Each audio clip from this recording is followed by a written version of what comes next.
Morning बच्चों, आज हम फिर से हाजिर हैं एक नई वीडियो में एक नई टॉपिक के साथ। और आज हम चर्चा करेंगे ततारा वामिरो कथा के क्वेश्चन आंसर के बारे में। तो ये है ततारा वामिरो कथा, जिसके लेखक हैं लीलाधर मंडलोई।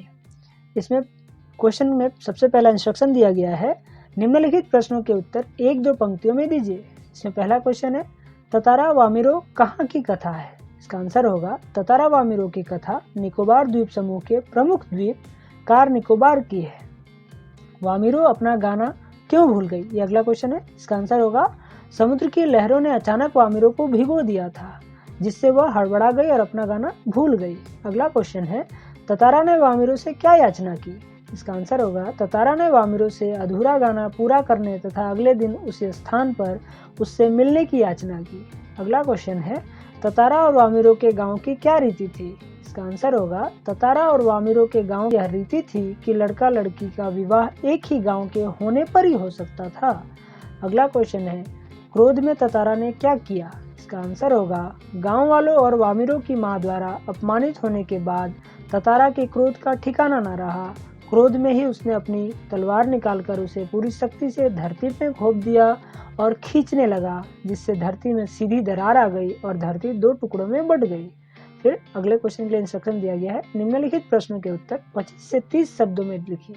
इसका पहला क्वेश्चन है, ततारा की तलवार के बारे में लोगों का क्या मत था? इसका आंसर होगा ततारा की तलवार के बारे में लोगों का यह मत था कि वह तलवार लकड़ी की होने के बावजूद उस तलवार में अद्भुत दैवीय शक्ति थी। अगला क्वेश्चन है, वामिरो ने ततारा को बेरुखी से क्या जवाब दिया? इसका आंसर होगा वामिरो ने ततारा को बेरुखी से जवाब दिया कि पहले ततारा बताए कि वह कौन है, वह उसे क्यों घूर रहा है और उससे असंगत प्रश्न क्यों कर रहा है। वह अपने गांव के अतिरिक्त किसी अन्य गांव के युवक को उत्तर देने के लिए बाध्य नहीं है। अगला क्वेश्चन है, ततारा वामिरो की त्यागमयी मृत्यु से निकोबार में क्या परिवर्तन आया? इसका आंसर होगा ततारा वामिरो की त्यागमयी मृत्यु ने लोगों की विचारधारा में एक सुखद तथा अद्भुत परिवर्तन ला दिया। वहां लोग अब दूसरे गांवों से भी वैवाहिक संबंध स्थापित करने लगे। अगला क्वेश्चन है, निकोबार के लोग ततारा को क्यों पसंद करते थे? इसका आंसर होगा निकोबार के लोग ततारा को उसके बहुत से गुणों के कारण पसंद करते थे। जैसे ततारा एक सुंदर तथा शक्तिशाली युवक था, वह एक नेक और मददगार व्यक्ति था, इसलिए सदैव दूसरों की सहायता के लिए तैयार रहता था। वह अपने गांव वालों की ही नहीं बल्कि पूरे द्वीपवासियों की सेवा करना अपना परम कर्तव्य समझता था। फिर अगले क्वेश्चन के लिए इंस्ट्रक्शन दिया गया है, निम्नलिखित प्रश्नों के उत्तर 50-60 शब्दों में लिखिए। इसका पहला क्वेश्चन है, निकोबार द्वीप समूह के विभक्त होने के बारे में निकोबारियों का क्या विश्वास है?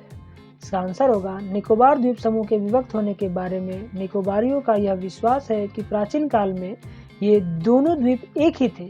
इनके विभक्त होने में ततारा और वामिरो की प्रेम कथा की त्यागमय मृत्यु है।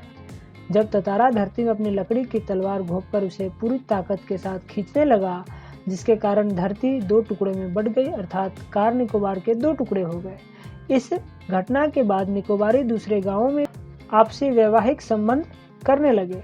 ततारा वामिरो की यह त्यागमय मृत्यु शायद इसी सुखद परिवर्तन के लिए थी। अगला क्वेश्चन है, ततारा खूब परिश्रम करने के बाद कहाँ गया? वहां के प्राकृतिक सौंदर्य का वर्णन अपने शब्दों में कीजिए। इसका आंसर होगा ततारा खूब परिश्रम करने के बाद समुद्र किनारे गया। वहां का प्राकृतिक सौंदर्य मनोरम था। सूरज समुद्र के लगे क्षितिज तले डूबने को था तथा समुद्र से ठंडी बयारें आ रही थी। लहरें संगीत सुना रही थी। पक्षियों की शाम की चहचहाहटें धीरे धीरे कम हो रही थी। सूरज की अंतिम रंग बिरंगी किरणें समुद्र जल पर नजर आ रही थी। इस सायंकालीन प्राकृतिक सौंदर्य को ततारा बालू पर बैठकर देख रहा था। फिर अगला क्वेश्चन है, वामिरो से मिलने के बाद ततारा के जीवन में क्या परिवर्तन आया? इसका आंसर होगा वामिरो से मिलने के बाद ततारा के जीवन में अद्भुत परिवर्तन आया। उसके शांत जीवन में हलचल मच गई। वह वामिरो की प्रतीक्षा में दिन बिताने लगा। उसके मन में आशंका सी बनी रहती थी कि वामिरो उससे मिलने आएगी या नहीं। अगला क्वेश्चन है, प्राचीन काल में मनोरंजन और शक्ति प्रदर्शन के लिए किस प्रकार के आयोजन किए जाते थे? इसका आंसर होगा प्राचीन काल में मनोरंजन और शक्ति प्रदर्शन के लिए पशु पर्व का आयोजन किया जाता था। इसमें हृष्ट पुष्ट पशुओं की अतिरिक्त पशुओं से युवकों की शक्ति परीक्षा प्रतियोगिता भी होती थी।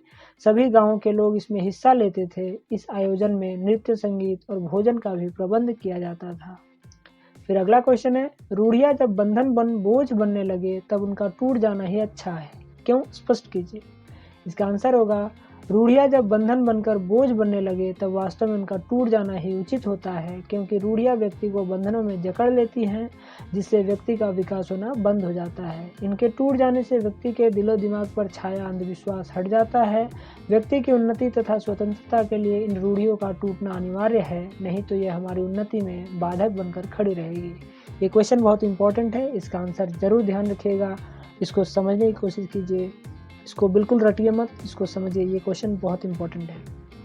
अगला क्वेश्चन है जिसके लिए इंस्ट्रक्शन दिया गया है, निम्नलिखित के आशय स्पष्ट कीजिए।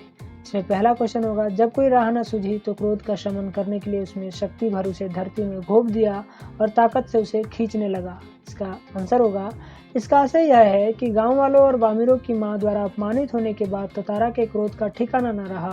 क्रोध में जब उसे कोई उपाय न सूझा तो उसने अपनी तलवार निकालकर उसे पूरी शक्ति से धरती में घोंप दिया और पूरी ताकत से खींचने लगा, जिससे धरती में दरार आ गई और धरती 2 टुकड़ों में बट गई, जिसके कारण कार निकोबार के 2 टुकड़े हो गए। फिर अगला क्वेश्चन है, बस आस की एक किरण थी जो समुद्र की देह पर डूबती किरणों की तरह कभी भी डूब सकती थी। इसका आंसर होगा, इसका आशय यह है कि वामिरों को पहली बार देखते ही ततारा विचलित हो उठा था। उसके शांत और गंभीर जीवन में पहली बार ऐसा हुआ था, इसलिए वह अचंभित और रोमांचित था। इसी कारण उसे वामिरों से मिलने की प्रतीक्षा बहुत भारी लग रही थी। साथ ही उसके भीतर एक आशंका भी दौड़ रही थी कि वामिरों उससे मिलने आती भी है या नहीं, परंतु साथ ही आशा की एक किरण भी थी जो उसी प्रकार समाप्त हो सकती थी जिस प्रकार सूर्य के अस्त होने पर सूर्य की किरणें समाप्त हो जाती है। वामिरों के न आने पर आशा निराशा में भी बदल सकती थी। तो ये इस चैप्टर का आखिरी क्वेश्चन था। तो आशा करता हूँ कि आपको सारे सवालों का जवाब मिल गया होगा।